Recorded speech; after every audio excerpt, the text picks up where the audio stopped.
Johnny Blaze, in our world, the first character to really become the Ghost Rider in Marvel Comics, in Marvel Spotlight number 5 from May of 1972. But in Marvel's Earth 616, Johnny has a family tree that has quite a bit of history of flaming skulls. I'm Adam, and today I'm going to try my best to explain the Ghost Rider family tree. Okay, so technically I should say that Carter Slade was the actual first ever character to hold the name Ghost Rider, arriving back in 1966, but he isn't very important to this list as he isn't actually a Ghost Rider like we are accustomed to, and his name was even changed to the Phantom Rider when Johnny Blaze was introduced. Okay, so for the family history of Johnny Blaze, we actually have to go back over 20,000 years when the Immortals known as the Blood allied themselves with the original Spirits of Vengeance in a war against a soul-stealing demon named Zarathos. To win the war, the Blood created a mystical medallion of power which housed the assembled power of the Spirits of Vengeance, with a portion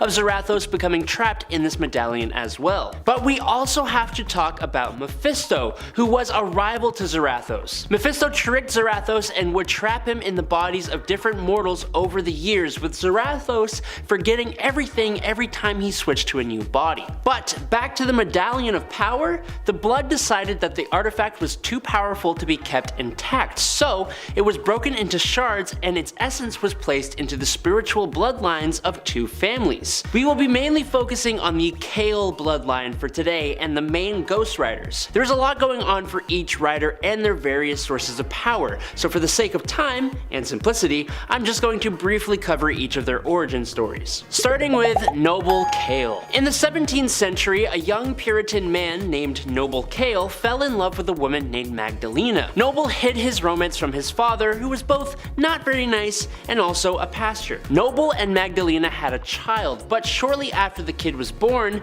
Magdalena discovered that Pastor Kale was a servant of Mephisto, and to keep this a secret, Pastor Kale had Magdalena branded a witch and burned at the stake. As she succumbed to the fire, she cursed Pastor Kale, invoking the Furies to seek vengeance in her name, and they definitely did, going on a rampage. Pastor Kale sought aid from the demon Mephisto, offering Noble's soul to the demon. Mephisto recognized the medallion shard within Noble Kale and activated it, transforming the young man into a living spirit of vengeance. Mephisto tried to corrupt Noble Kale, but he failed, and instead he just kept his eye on the Kale family bloodline, looking for a time to try and strike again. It was decided that Noble's soul wouldn't belong to heaven or hell, but instead would be summoned forth by his descendants, inhabiting the firstborn child of each generation. This included a Ghost Rider who was a cavalry soldier during World War I, who we know basically nothing about, and Naomi Kale, the mother of Johnny, her eldest son, and his siblings Dan and Barbara. Fearing for her children, Naomi split up the family, leaving her eldest son with his father, Barton Blaze, and leaving Dan and his sister Barbara with Francis Ketch in Cypress Hills, New York. She unsuccessfully attempted to end the curse, tapping into the power of Noble Kale, very briefly, using the Medallion of Power that she kept on her motorcycle's gas cap, and battling Mephisto, who brought her to an end. Alright, and that brings us straight to who we are here for. Johnny Blaze, the first Ghost Rider to appear chronologically in the pages of Marvel Comics. Johnny was raised by his father, Barton Blaze, who was a motorcycle stunt rider. Unfortunately though, Barton passed away in this line of work, so instead, Johnny was raised by Craig Crash Simpson. Johnny can't seem to catch a break in terms of father figures though, as he later finds out that Crash has developed cancer. Johnny, completely unaware of his connection to mystical forces, dove into the occult to try and save Crash. He learned a spell to summon the devil, who turned out to actually be Mephisto. Johnny made a deal with Mephisto, his soul and servitude to Mephisto, in order to save Crash's life, with Mephisto saying he'd take a rain check on collecting what he's owed. Crash was cured of his cancer, but in the classic Mephisto twist, Crash instead passed away during a motorcycle stunt literally right afterwards. Mephisto showed up to collect and corrupt the firstborn child of this generation of the Kale bloodline. That's Johnny Blaze. Activating the Ghost Rider medallion medallion bloodline ability inside of Johnny, turning Johnny into the Ghost Rider by night.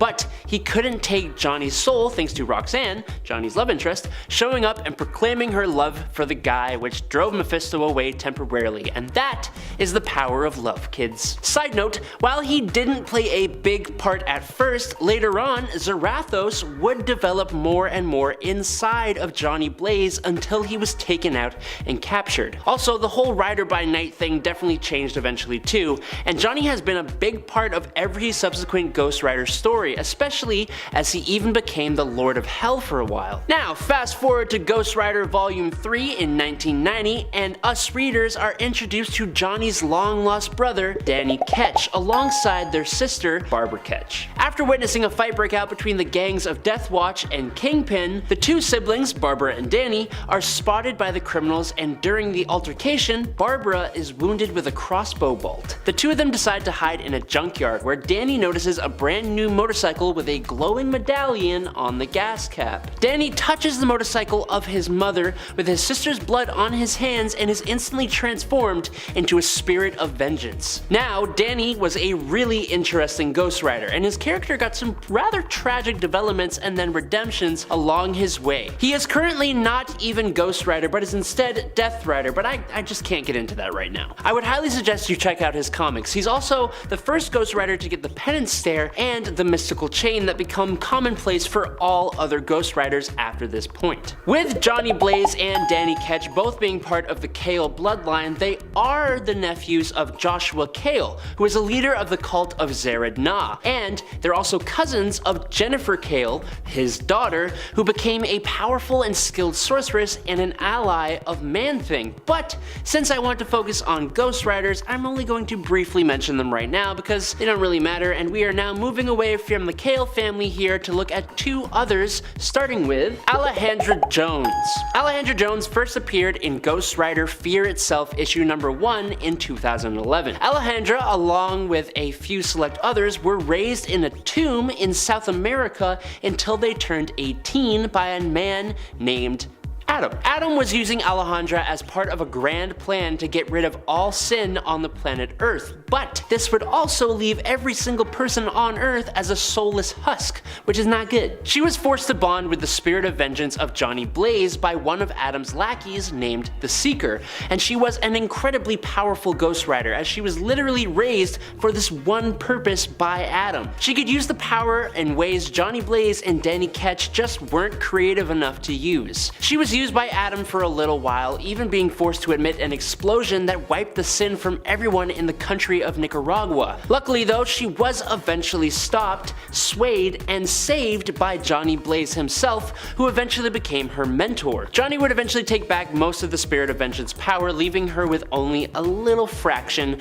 before she did eventually pass away. The next and last Ghost Rider we are going to talk about today is Roberto Reyes, who was quite unique in terms of Ghost Riders. When we first meet the Mexican-American Robbie, he is taking care of his little brother, going to school, working part-time at an auto shop, and at night competing in street races, which is an incredibly busy lifestyle. But in order to try and win enough money to help him and his brother's situation, Robbie enters into a race with a stolen '69 Dodge Charger. Unfortunately for him, the car itself was haunted by Eli Morrow, an incredibly violent serial killer and Robbie's uncle. Using the family connection, Eli embedded himself into Robbie's psyche, which allows Robbie to become an all-new kind of Ghost Rider after he was attacked during the race. Robbie is a good guy, and he tries to use his powers to be a hero, so a large part of what makes his Ghost Rider compelling is the struggle to not give in to his sadistic uncle's influence. Also, he has a hellfire-infused demonic '69 Dodge Charger over a motorcycle, and it's one of the coolest things I've ever seen. Lastly though, I want to briefly cover the Ghost Rider abilities. The powers of the Spirits of Vengeance and the other sources of Ghost Rider power give the Ghost Riders almost all the same abilities to change into their Ghost Rider form, becoming one of the most powerful beings on the planet with superhuman strength and an incredible level of super durability to almost any Earth-based attacks. They have taken hits from the Hulk and instantly reformed lost limbs and shattered skulls. Most attacks pass right through or bounce off of a Ghost Rider, with the exception of heaven-forged weapons and other mythical artifacts or attacks. Ghost Rider is able to manipulate sins, souls, demonic magic, his size, and at one point Johnny Blaze was considered for the role of Sorcerer Supreme. Now, a staple of the Ghost Rider power is Hellfire control. Hellfire is an ethereal and supernatural flame that burns and purifies the souls of both mortals and immortals, but can also do harm to their physical bodies as well. Riders are able to absorb any form of fire thanks to this, and Ghost Rider is able to generate, manipulate, and project Hellfire in a bunch of ways, most notably by infusing Hellfire into a vehicle or mount that can move extremely fast, ride up walls, make insane jumps, and a whole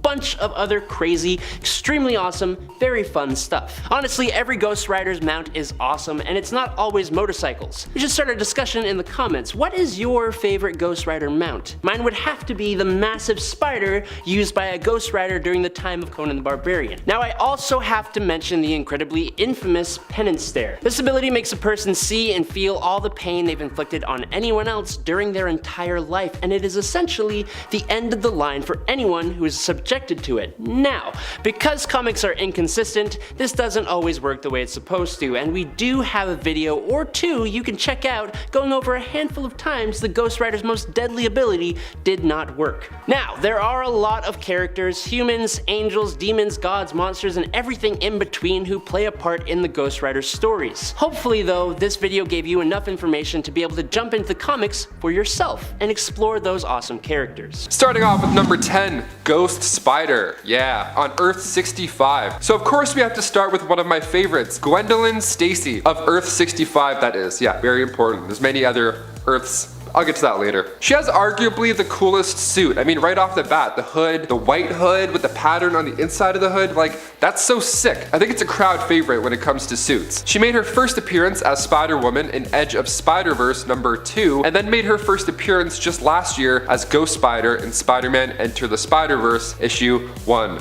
A lot of spiders in there. I like Ghost Spider better. I think that's a way cooler name in my opinion. After her mother's death, she was raised by her father George. She's a drummer too actually, which is kind of a fun little detail. She's even in a band called the Mary Janes. Pretty mint name if you ask me. So of course she was bit by the radioactive spider, such as Earth 616's Spider-Man, which is our Earth. After that, she was given the cool outfit and web shooters by a retired Jan Van Dyne. How fun. Gwendolyn Stacy can also travel between dimensions with a pendant that serves as a modified dimensional travel watch. So that's kind of neat. Also, a big thing that I love about this version of the web slinger, she was actually blamed for the death of Earth 65's Peter Parker. So that right off the bat has a lot of character development that you can play with. And number 9, Venom. Of course he's part of the Spider-Man family. Look at the dude. He's got the this, he's got the this, he's got the this. Making his debut in Amazing Spider-Man 299, we have Eddie Brock, aka Venom. Venom is a symbiote from the Clintar race. After making its way to Earth, it eventually wound up in the hands of Spider-Man. This didn't last too long because the symbiote found its ideal host, who happened to be Edward Brock. Now, Eddie had visited Our Lady of Saints Church to beg God for forgiveness before ending his own life. It's actually really tragic. Then this alien symbiote bonded with him mentally and physically. Now, at this time, Peter was there trying to get rid of this damn thing, so that scene in Spider-Man 3 was actually spot on. Maybe the only enjoyable part of that movie, besides the cool dance moves that Tobey Maguire gave us. Those are great. Now, because it had originally bonded with Spider-Man, it basically was another Spider-Man. Like, it moved from that host to Eddie with that Spider-Man knowledge. He gets the power Spider-Man used and also some memories. It's actually why Eddie Brock knew Peter Parker was Spider-Man. Fun fact. Number 8, Bluebird. Harper Row is a super skilled electrician who started fixing things from a young age after her and her brother were left alone, often abandoned by their father on a regular basis, whom they lived with. Harper would run into Batman after he saved her and her brother Cullen from a large group of bullies. This inspired her to try and track Batman down, and she began looking for him online. She ended up assisting Batman and later saving his life with her own makeshift defibrillator, and after that she joined the Bat family, taking up the mantle of Bluebird. She would later leave her role as a vigilante to go back to school and study to become an engineer. But before that, she would demonstrate how skilled she was by constructing her own weapons and armor, which had its own anti-nanobot field. Number 7, Huntress. Whether we're talking about Helena Bertinelli or Helena Wayne, Catwoman and Batman's daughter, either way, Huntress tends to be considered a sometimes ally to Batman, and a powerful one at that. Helena Wayne has since been relegated to existing on Earth 2, and was raised by her parents there to become a hero. She decided to strike out on her own after the death of her mother, Selina Kyle. Being trained by both Batman and Catwoman makes her an insanely skilled combatant. Helena, like Helena Bertinelli of Prime Earth, is also known for her trademark crossbow, which is usually her preferred weapon of choice. Number 6. Spoiler. For the purpose of this list, we are going to talk about rebooted Stephanie Brown as opposed to the OG Stephanie Brown. The Stephanie Brown of Prime Earth is the daughter of villain Cluemaster, although growing up young, Stephanie was unaware of her father's villainous schemes.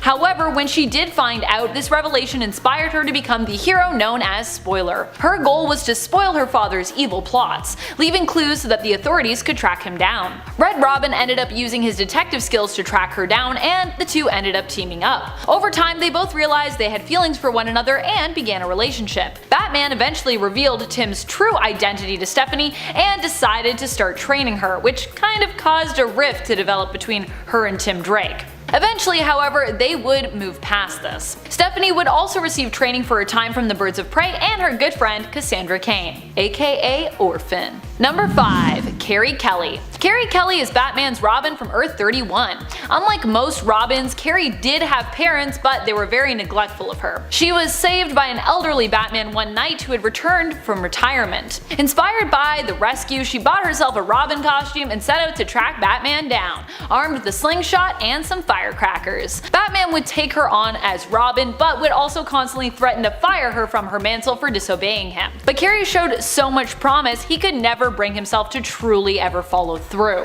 Carrie Kelly would help Batman defeat Joker when he resurfaced, and in the future would go on to become Catgirl, becoming a hero in her own right in Dark Knight Strikes Again. Number 4. Batwing. Batwing, like his father Lucius Fox, has a gifted intellect. He graduated MIT with degrees in engineering and business management, following in his father's footsteps, and like his father, became a coveted businessman for hire. Everyone everywhere wanted him to work for them, including his dad. Lucas Fox, however, was not interested in any of this. Instead, Luke turned to cage fighting and boxing, training in MMA, hoping to garner attention from Batman and be recruited into Batman Incorporated. Luke's dreams would come true, and he would be recruited to take up a mantle as the new Batwing and become the Batman of Africa. He is not only a skilled fighter with a brilliant mind, but Luke is also a great leader, like Batman and like his father, and is considered a tactical genius. Number 3. Jarro. Jarro is Batman's adopted son.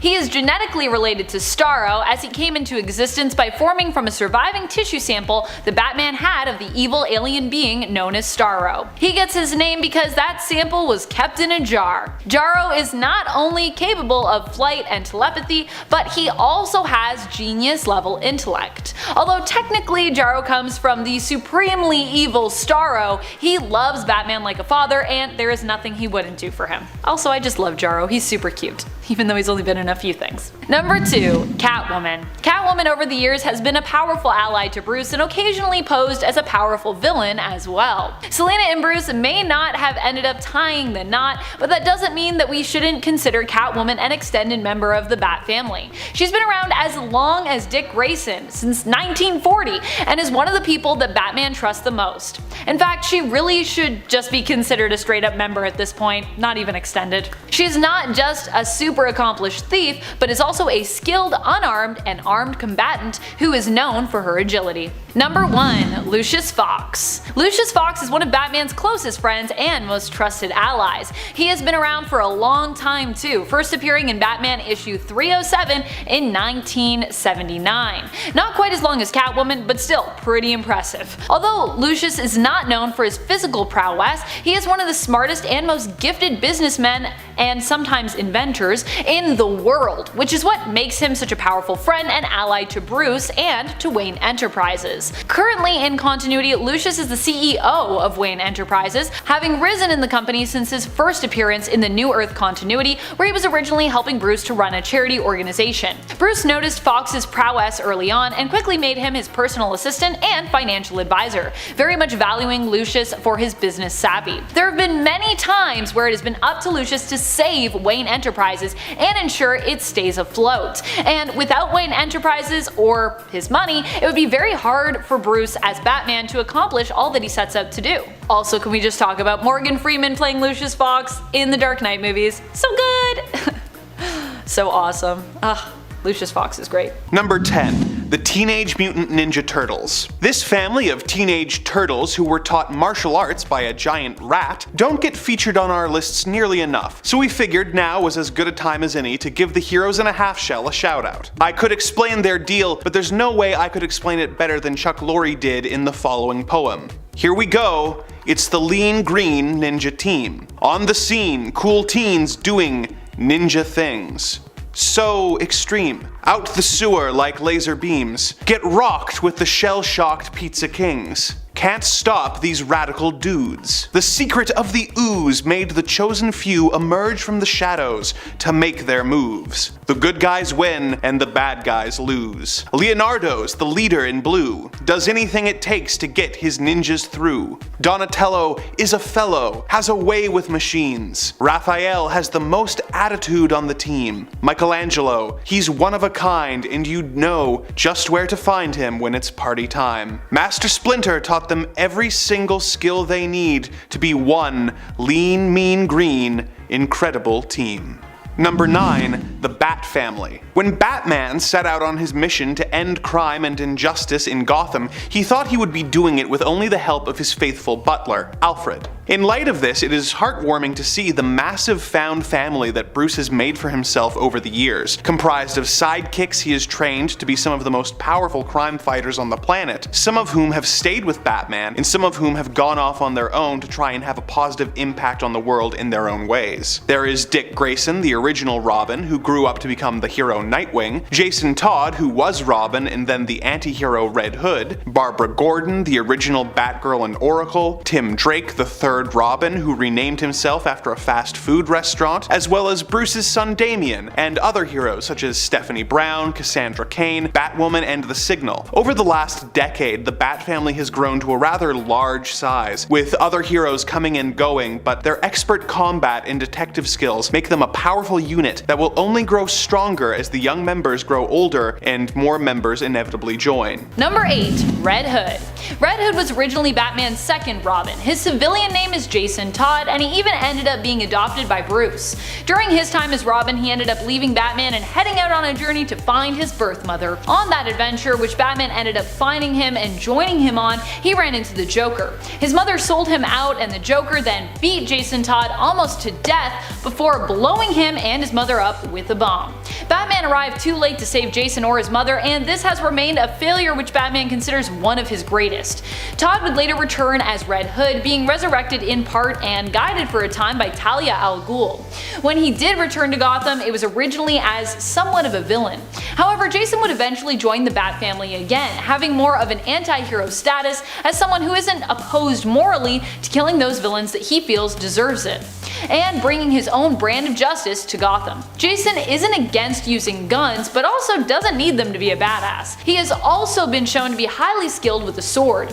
Duke trained him after he was resurrected, also granting him the ability to be in control of his mind on a deeper level, giving him telepathic resistance and strong mind control defenses. Number 7. Damian Wayne. Damian Wayne is the son of Batman and Talia al Ghul, daughter of one of Batman's greatest enemies and sometimes ally, Ra's al Ghul. Or Ra's al Ghul, depending on how you like to say it. Damian Wayne was dropped on Batman's doorstep when he was just a child, and having been raised by his mother, a skilled assassin, and raised along with the League of Assassins themselves, he proved to be a problem and challenge to Bruce originally, as he had both a sense of entitlement surrounding his being a Wayne and had no aversion to killing people. Due to his training from a young age, he has proved his prowess and efficiency in combat as a deadly opponent to those villains he comes up against. He has made quick work of well-known Batman villains like Victor Zsasz and Man-Bat. He's also proved in the past to be a worthy adversary for other Robins as well, although now he sees them more like brothers, so that's good. Number 6. Orphan.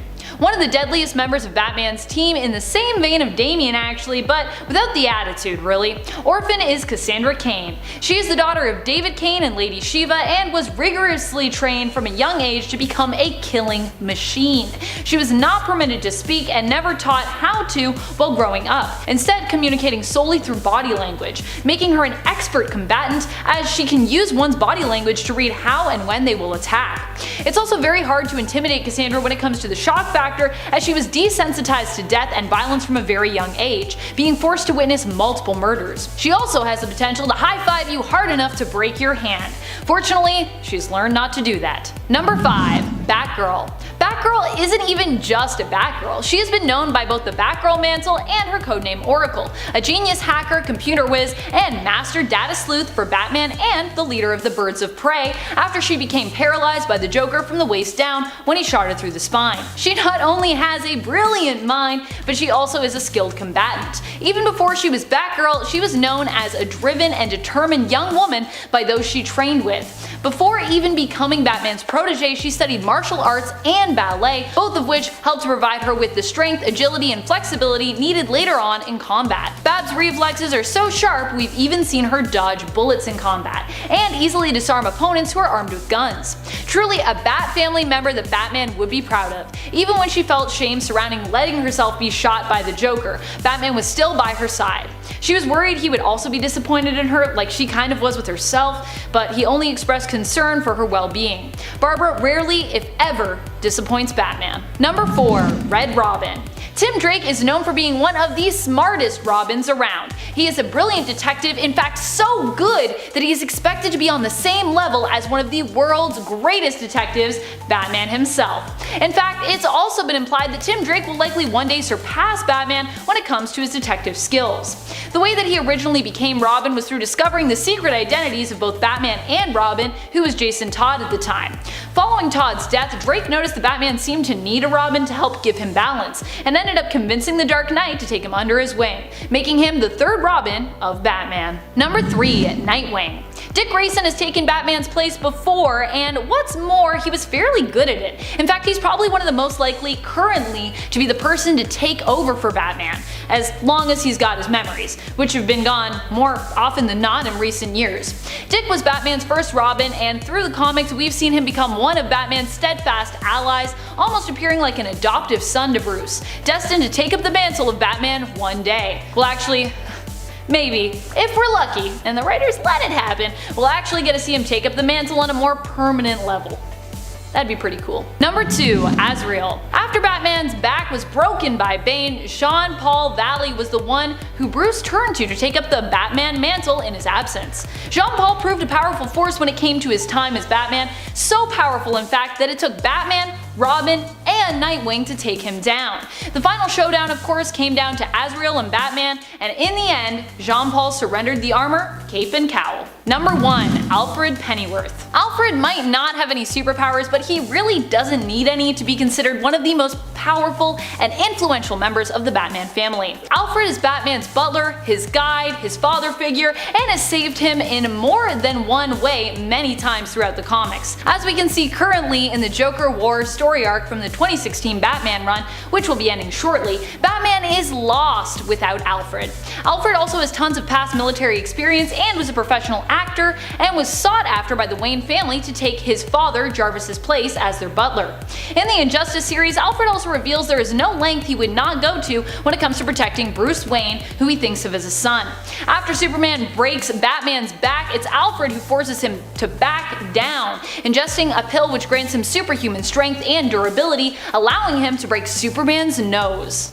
Yeah, Alfred's a badass. Number 10. Streaky the Super Cat. When Linda Lee, aka Kara Zor-El, aka Supergirl, started experimenting on a piece of kryptonite in an attempt to render it inert and harmless, she thought she had failed and threw the chemical doused stone into a nearby forest. Little did she know that her experiments had transformed the meteor into Kryptonite X. When her cat, Streaky, was wandering the woods, he came across the discarded kryptonite, and exposure to it granted him superpowers. Streaky used his powers mostly to have fun, but is capable of incredible feats of strength. Unfortunately, the effects of Kryptonite X are temporary, and Streaky needs to consistently re-expose himself to it in order to maintain his powers, or else he will return to being a regular cat. Streaky made 49 appearances in the Earth 1 continuity before being erased in the Crisis on Infinite Earths, although a gender-bent version of Streaky later appeared in the Prime Earth continuity in 2018's Super Sons Annual number 1. Number 9. Lana Lang,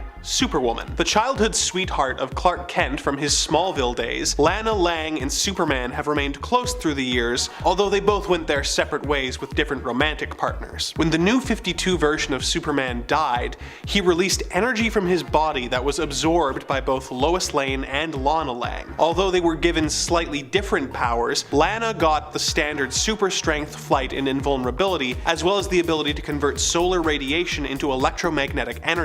She could then manipulate this energy to shoot electric blasts and to become and travel as a bolt of lightning. She and Lois both took on the mantle of Superwoman, but this iteration of Lois was soon killed, leaving Lana as the only Superwoman. Although this weakness was eventually overcome, Lana suffered from a power instability that caused the use of her powers to slowly kill her, making her heroics come at a great personal cost for the character. And number 8. Ultimate Spider-Man. Earth 1610 is home to one of our favorites, who we might finally be getting to see on the big screen in the next live-action Spider-Man film. He was the center of attention for the Spider-Man Into the Spider-Verse movie that I mentioned at the beginning of this video. He is awesome, and he's even getting the spotlight in Spider-Man Miles Morales coming to PS5 soon, and I can't wait at all. His first appearance was in Ultimate Fallout issue 4 back in 2011, so after Peter Parker died, somebody had to step up. The radioactive spider ended up finding its way to Miles, of course, and when it comes to powers, Miles is super unique. He has natural electricity in his body and he's able to control it. It's called a Venom Blast, or a Venom Beam. He rocks both. Shameik Moore did an amazing job of voicing the character in Spider-Man Into the Spider-Verse, and rumor has it, Miles Morales has actually already been casted in the MCU. They're just keeping it on the low. Who do you guys think will don the iconic suit? Let us know in the comments below, because we're making bets here at the office. Number 7, Spider-Man 2099. We go now to the future. Ooh, rainbow neon colors. The year is 2099. Miguel O'Hara has donned the suit at this time. His DNA was actually biologically mixed with a spider's DNA, so a bit different than our usual spider bite scenario. He worked at Alchemax and was pressured by the company to test genetic coding, and he tried it on Mr. Sims, and it didn't go so well because, you know, he died. Miguel then was poisoned by Tyler Stone with a fatal drug named Rapture, and Miguel ended up relying on the drug, so he tried to genetically fix his body. This of course went south, and ultimately was the reason he got his spider powers in this universe. Earth 928 to be specific. This dude is overpowered as hell, so yeah, he has the usual spider abilities, but he also has a few other tricks up his future sleeve, like telepathy, for example. His first issue was back in 1992, and it was simply titled Spider-Man 2099 issue number 1. So if you saw the glimpse of him in Spider-Man Into the Spider-Verse, there you go.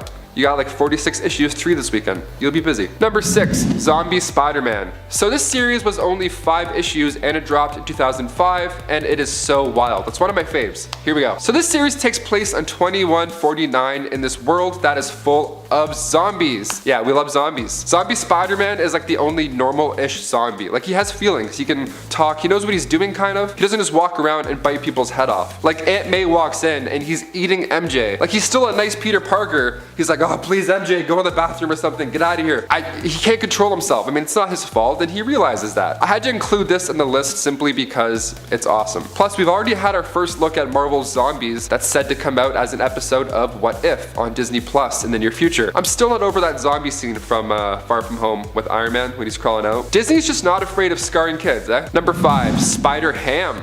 Yeah, I said what I said. It's actually quite popular now since John Mulaney voiced the character in Spider-Man Into the Spider-Verse. This Earth 8311 version of the web-slinger is of course named Peter Porker. Making his first debut in Marvel Tales starring Peter Porker, the Spectacular Spider-Ham in November 1983. Geez, that's quite the issue title. So we have Peter Porker, the pig, photographer, all that jazz. The villain on the issue is actually none other than Dr. Doom. Love the puns. Now, the best feature of Spider-Ham is that he of course has the spider story and powers, all that, but he also has what's called spider nonsense, which makes sense why John Mulaney was casted to voice him. He's the funniest person ever. This spider nonsense ability allows him to be more cartoon-like. The more danger he's in, it actually makes for a good time on screen and the page. You can see both of those happen and it's a treat. Number 4, Spider-Man Noir. This series ran from 2009 to 2010, and it was an alternate universe event. And this all-dark vibe worked well with Spider-Man the most. I mean, the 1930s, turns out, is a great setting for a Spider-Man story. It kind of feels like Watchmen. It's very dark and ominous. A lot of angles of characters looking down, you know? Spider-Man carries a Glock with him. You know, a spider Glock. He goes by the Spider-Man, which just sounds wrong, cool, a little wrong, a little right, I don't know. Basically, the story is the same, only Peter is raised during the Great Depression, and Uncle Ben was actually killed by the Goblin because Ben was an activist and protested against sweatshops. Atta boy, Uncle Ben. So Peter decides to get some dirty details and sneaks around a warehouse to see what Goblin's goons are up to. And while they're unloading stolen antiques, a spider statue antique breaks, and out come a bunch of spiders. One of them, of course, biting Peter, and Bob's your uncle, you know the rest. We got the privilege of seeing Nicolas Cage play this noir Spider-Man in Spider-Man Spider-Verse, and I like that casting choice. I mean, he's known to be pretty wacky in all of his roles, and with a backstory like that, Nick Cage is the guy to call. Number 3, Ben Reilly. This one shares the same world as our classic Peter Parker, Earth 616. He's also known as the Scarlet Spider. Ben Reilly made his comic book debut in Amazing Spider-Man 149. He's actually a clone of Peter Parker. That's right, the Clone Saga is the place to go for more of this guy. So when a clone of you exists, what do? Do you guys play video games, see movies? No, you make the clone go far away. The Jackal had created the Scarlet Spider clone using Peter's DNA. The Jackal's not a nice dude. He actually put the two in a terrible situation. He had a bomb, and he put Ned's life on the line, making it so only one of the Spider-Men could survive. Now, it was believed that the Scarlet Spider had died, but he actually was just laying low out of New York City for like 5 years. He lived with the fake name Henry Jones as a janitor in a high school. That is, until Aunt May's health started to decline. Then he returned to New York and told Peter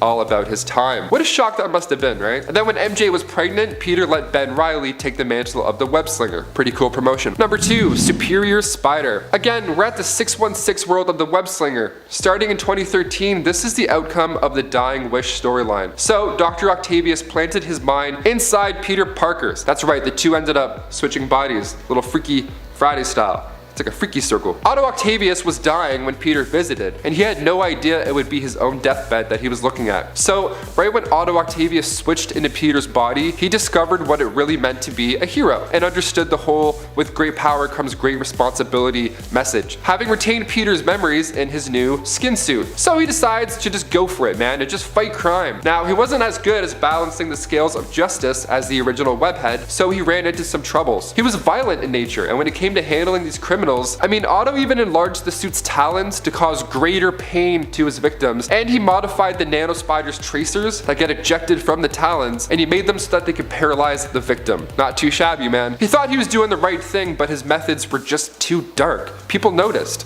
Green Goblin and his army attacked, and it was then that Otto Octavius realized he wasn't meant to be the sticky hero he wanted to be. After coming to terms with the fact that Peter's consciousness still exists inside of him, he sacrificed himself, allowing Peter to become the Superior Spider-Man. And lastly, number 1, the 6-armed Spider-Man. This one actually is very similar to our usual Spider-Man, only a little different. He has 6 arms. It's like if I had 6, if I had like 2, 4 more coming out of here. It's crazy. Well, that's what happens when you ingest a chemical that's meant to neutralize your powers. As we see in almost every comic book ever, it doesn't go as planned. He grows 4 extra arms. Now he's got 6 in total. See, I'm unreal at math. What's up, Mr. Lake? The only cure to save this Earth 92100 Spider-Man's dilemma is in Michael Morbius's blood. Now, I wanted to save this one last because I think this has to be the most bizarre, but definitely the most interesting in a way. This 6-armed spider, or also known as the Man Spider, would absolutely kick ass in our world. This dude reminds me of that Pokemon Machamp. He's got like the 4 arms and he just punches people. If they fought, I feel like that would would be a bigger deal than Mayweather and McGregor. Straight up, I would pay all my money. It's always nice to see your favorite superhero get a nice upgrade. Like in the MCU, Spider-Man has those iron spider legs now to help aid him in battles. When he was overwhelmed in Endgame, he just activated instant kill mode, and then the other arms started jabbing, poking out eyes. It's cool to see something like this on screen that kind of came from the comics. It's nice. Number 10. Ace the Bat Hound. Ace the Bat Hound was a German Shepherd that Robin and Batman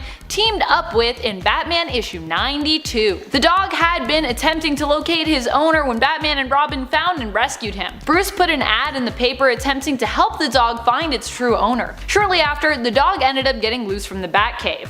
Robin quickly made a disguise for the dog as Batman was concerned due to the ad that they'd placed in the paper and the distinct appearance of Ace that people might see them with him and connect the dots between Bruce Wayne and Batman. Eventually Ace was reunited with his owner again, but he would later return to team up with the dynamic duo once more in the future. More than once actually, I think. Number 9. Batmite. Batmite is a magical imp, similar to Superman's Mr. Mxyzptlk. He advocates that he is Batman's #1 fan, and as such pretty much exclusively wears his own little Batman costume. Unfortunately, he's usually not very powerful in a helpful sort of way. Batman came from a dimension where he and other imps idolized the heroes of Batman's dimension. As such, he usually would try to orchestrate events so that he could see Batman in action, usually creating problems for Batman to then solve and inevitably kind of annoying him. However, Batmite never intended to annoy his hero and would generally stop when he realized he was being a nuisance. Similar to Mr. Mixie, Batmite demonstrates magical powers which allow him to alter reality somewhat.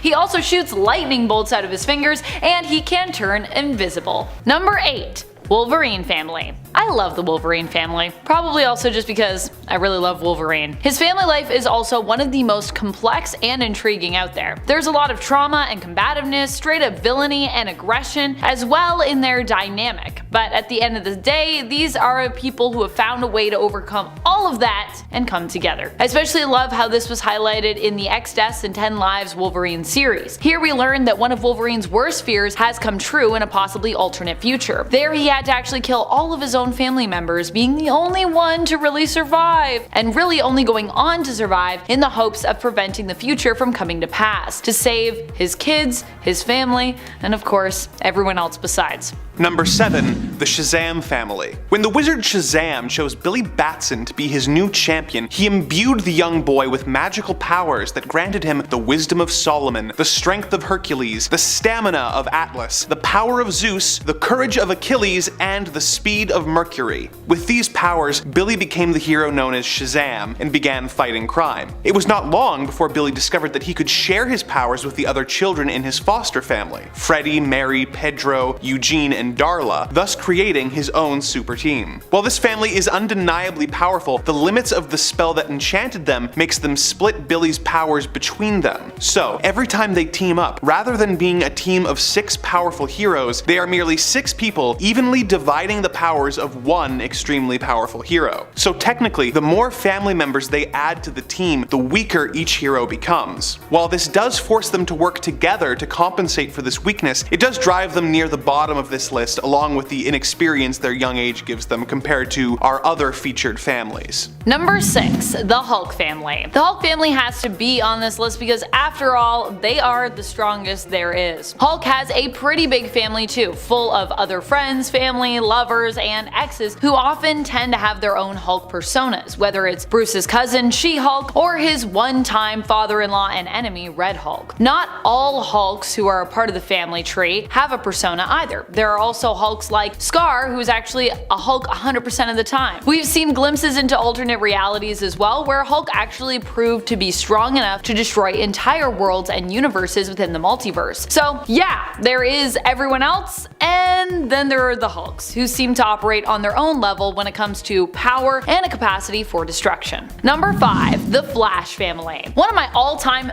favorite families, and one of the ones I definitely think is the most powerful, has to be the Flash family. I just think speedsters in general are some of the most powerful superheroes out there because their superpower seems almost unstoppable if you fully utilized it. Super speed not just gives you enhanced strength and usually comes with enhanced durability, but it also means you have have powers similar to teleportation and time manipulation, and you can also use your super speed potentially to read and think super fast. And then there's also time travel. Basically, speedsters can be just big geniuses who can do everything with their muscles. It's crazy. With the Flash family, a lot of people are related, including Barry Allen and Wally West, who are uncle and nephew respectively through Barry's wife Iris. Number 4. The Fantastic Four. As if we could do a video about superhero families and not talk about Marvel's first family. After being exposed to cosmic rays, Reed Richards, his partner Sue Storm, her brother Johnny, and their friend Ben Grimm were granted bizarre powers and became the Fantastic Four. Each of them is formidable on their own, with Reed having the power to stretch his body in amazing ways while still being the smartest man on the planet, constantly inventing incredible new creations to help on their adventures. Sue can turn invisible and make powerful psionic force fields, while Johnny is able to flame on, setting himself ablaze with extremely hot fires that he can control and even use to fly. Rounding out the team is the Thing, whose rocky form has given him superhuman strength and durability, giving him the ability to go toe-to-toe with some of the most powerful heroes and villains in the Marvel Universe. When working together, the Fantastic Four are an undeniably powerful team who travel together through alternate dimensions, space, and time to make new scientific discoveries and to keep the world safe from any threats they encounter. Number 3. Summers family. The Summers are known for being powerhouses, especially from a genetic standpoint. In this case, we are talking about a lot of psionic power due to the offspring of Scott Summers and Jean Grey. We're also talking about a lot of power coming from Scott's side of the family, though primarily with him and his two brothers being powerful in the realm of explosive energy bursts. Vulcan's powers, Scott's youngest brother, seem to be almost limitless when it comes to the amount of energy he can absorb and manipulate. Alex, aka Havoc, my favorite Summers brother I think, also has a ton of power, and both he and Scott have also been attached to another powerhouse that people sometimes underestimate, Madeline Pryor. Maddie is known not just for being a powerful psionic, but also for her knowledge and skills with magic. In fact, recently she was also made the ruler of Limbo, replacing magic. Number 2. The New Gods of New Genesis. The New Gods are a bit of a mixed bag when it comes to their family tree in terms of them being heroes versus villains. There are some prominent supervillains among them, such as Darkseid, Steppenwolf, Granny Goodness, and Grail, but opposing that there are also tons of forces for good. And the good ones of course tend to be really good, such as Mr. Miracle, Highfather, Orion, and of course Scott Free's wife Big Barda. These more heroic new gods tend to hail from New Genesis, which is why we're focusing on that side, and be attached to the royal family there, that of Highfather Isaiah. Orion himself is extremely powerful, getting his power directly from the source, which ties back to the creation of all things being an aspect of the presence, which is believed to be the ultimate creator of all things in DC Comics, possibly even beyond that. Orion is not the genetic offspring of Highfather, but he was adopted by him as part of a treaty of peace with Apocalypse and obviously with his genetic father, Darkseid.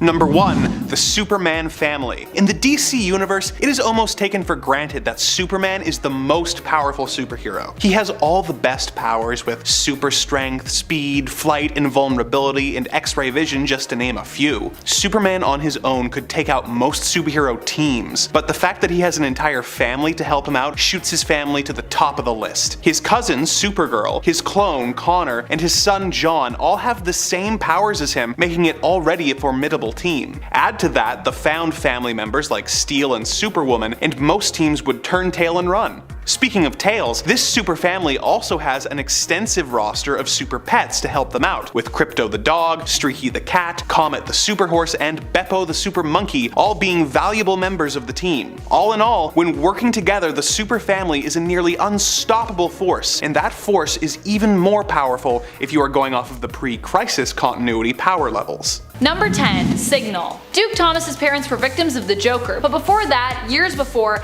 they helped Batman during his 0 year, rescuing him and taking care of him. After Duke's parents were driven insane by the Joker, he became a vigilante, joining the team known as the Robins. Batman later offered him the opportunity to join the Bat family, and Duke Thomas took up the mantle Signal. He also found out he had metahuman abilities, making him one of the few superpowered members of the Bat family.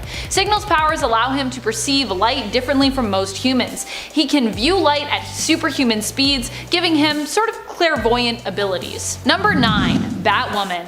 Batwoman is Kate Kane, Batman's cousin in the comics. This version of the character was part of a redesign first appearing in 2006. She was originally a member of the military who was discharged after they learned she was gay. Since then, with the help of her father and sometimes the help of her cousin, Bruce Wayne, she became a vigilante going as Batwoman.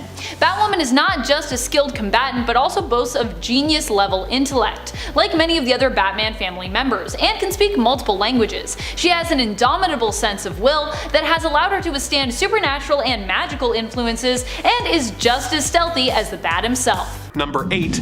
Comet the Superhorse. Our next entry takes us back to the days of ancient Greece, where a centaur named Byron fell in love with a powerful sorceress. He saved her life from an evil wizard and asked to be transformed into a human as a reward. The sorceress crafted a potion that would turn his horse half human, but the evil wizard switched the potion out with one of his own that did the reverse, permanently turning him into a horse. To soften the blow of this, the sorceress gave him another potion that gave him immortality, as well as the powers of telepathy, flight, invulnerability, super strength, and speed. The wizard then trapped him on an asteroid, where he remained until he was accidentally freed by Supergirl. Byron became obsessed with the Girl of Steel and returned to Earth to find her. She named the horse Comet, and the two worked together a few times before he eventually became human and began romancing Kara. Although he doesn't have the disadvantages that come with his powers like some of the previous entries on this list, he is missing some of the other signature superpowers that cause the other super family members to outrank him. Plus, there's no way I was giving a higher slot to a horse that wants to take a roll in the hay with its owner. Number 7.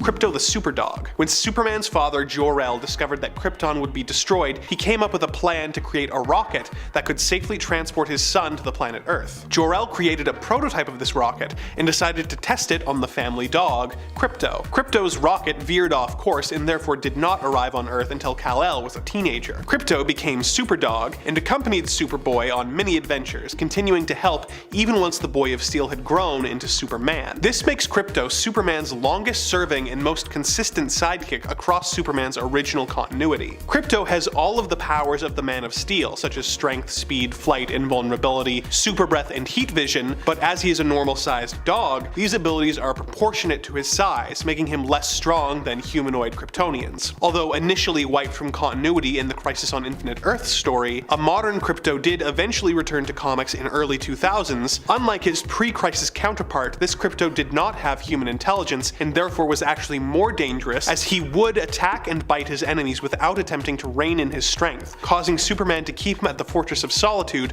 until he could properly train him. Okay, no more super pets. Promise. Number 6. Steel. When Superman died at the hands of Doomsday in the iconic Death of Superman arc, several different people took up the mantle to try and keep Metropolis safe. One of these heroes was John Henry Irons. A former weapons designer, Irons quit his job and took up work as a construction worker when he realized the damage his weapons were causing. After being rescued by Superman from a workplace accident, Irons decided to dedicate his life to making the world a better place. When Superman died, he constructed a steel supersuit for himself and began fighting crime in Metropolis. The suit allowed him to fly and enhanced his speed and durability, allowing him to hold his own in a fight with the Eradicator. If that were where the story ended, he may have been lower on the list, but years later, after suffering a horrible injury, he was surgically modified with alien tech which made him a literal man of steel and gave him powers such as energy absorption, mechanokinesis, and force field projection. He is also the only character on this list to have been played by Shaquille O'Neal in a movie. Number 5. Matrix. In an alternate universe where Kal-El had died as a child, there was no one to protect the Earth when Kryptonian supercriminals escaped from the Phantom Zone. No one except that Earth's Lex Luthor, who was not evil. Luthor used an artificial life form known as the protoplasmic matrix to create a champion for his planet who resembled his dead love Lana Lang. He named her Matrix, and she became her Earth's Supergirl. When she was unable to defeat the Kryptonians, Luthor brought in New Earth's Superman to try and save the planet. They were unsuccessful, and this alternate Earth was left devoid of life. Superman took Matrix back to his Earth, where she became that continuity's Supergirl. She had many of the same powers as Superman, such as flight, speed, and strength, but lacked some of his other powers like heat vision and Arctic breath. She made up for these with other powers, such as the ability to shapeshift and turn herself invisible. Combined with her telekinesis and force field and energy projection abilities, she was an extremely powerful member of the Super Family, although unlike other members, she was vulnerable to fatigue and was prone to identity crises that caused her to be taken advantage of by various supervillains. Number 4. Connor Kent, Superboy. Another hero who appeared during Superman's apparent death at the hands of Doomsday, Connor is a clone based on the genetic templates of Superman and Lex Luthor. Created by Cadmus for use in the event of Superman's death, this teenage clone was initially arrogant and difficult to deal with until he was taken under the wing of Steel and Matrix, who taught him the finer points of actually being a hero. Although he appeared to have all of the Man of Steel's powers, it was later revealed that his only power was tactile telekinesis. Although this ability was first introduced by John Byrne as one of Superman's minor powers that he uses to cause the objects he lifts to retain their structural integrity, allowing him to, say, pick up a plane without punching through it like a pin, Superboy also used this power to drag himself through the air, simulating flight, and to create a force field around himself, simulating invulnerability. He did eventually get real Kryptonian powers, which allowed him to do his super feats in a more straightforward fashion. Number 3. Kara Zor-El, Supergirl. Kara Zor-El is Superman's cousin. When the planet Krypton was destroyed, Kara's home, Argo City, was spared thanks to the efforts of her father, although due to radiation the city was slowly turning to kryptonite. When the city was deemed past the point of no return, her father pulled a page out of his brother's book and built a rocket, sending Kara to Earth. She became Supergirl and was placed in an orphanage by Superman as part of her cover, although she was eventually adopted by the Danvers family. Supergirl has all of the same powers as Superman, although if we apply the same logic from our crypto entry, where proportionate size affects the abilities, her stature would make her slightly less strong than her cousin. Although, for a time she was more powerful as she had all of these abilities as well as the powers of a Red Lantern ring, which would have all but guaranteed her the number 1 slot. However, since she no longer has the Red Lantern powers, she is stuck in the number 3 slot. But hey, at least she ranked higher than the horse. Number 2, Clark Kent, Superman. Look, if you've made it this far into such a niche video, I'm assuming you know who Superman is. So I'm just gonna rush through this one. Blah blah blah, dying planet. Blah blah blah blah blah, rocket to Earth. Blah blah blah, Smallville. Blah blah blah blah, up and away. Superman is the benchmark that all of the characters on this list are being compared to, so it only makes sense that he would rank so high. He has an incredibly vast set of powers that is even more impressive if you're looking at his pre-Crisis iteration. If anything, you're probably confused as to why he isn't number 1 on this list, but that spot is reserved for another Superman. Number 1, John Kent, the new Superman. The son of Lois Lane and Clark Kent, Jonathan Samuel Kent has been a hero since an early age, becoming Superboy when he was 10 years old. Although he initially struggled to control his powers, he became a great hero in his own right, often teaming up with his best friend, Damian Wayne, aka Robin, as the Super Sons. After an incident involving a black hole, he was imprisoned by the villain Ultraman for several years before he escaped and returned to Earth. Although it had been years for him, it had only been a few weeks on Earth. The now 17-year-old was tasked by his father with protecting the Earth while he went away to deal with an extraterrestrial threat, and John became the new Superman. Although one might assume that as someone who is half human and half Kryptonian, he would be weaker than full Kryptonians, tests that were run on him before his birth by Batman revealed that his unique physiology would actually be an advantage, giving him the potential to be even more powerful than the original Man of Steel. Another way that he is more powerful than Kal-El is his ability to become more involved in Earth's issues. As the original Superman explained to his son in Superman, Son of Kal-El number 2, the reason he had refrained from involving himself more in many of Earth's issues and conflicts was that as an alien born on Krypton, he didn't feel he had the right to impose his beliefs on the people of Earth and should instead lead by example. He went on to say that as someone who was born on Earth, John could involve himself more and end up having more of a positive effect on Earth than even the original Superman.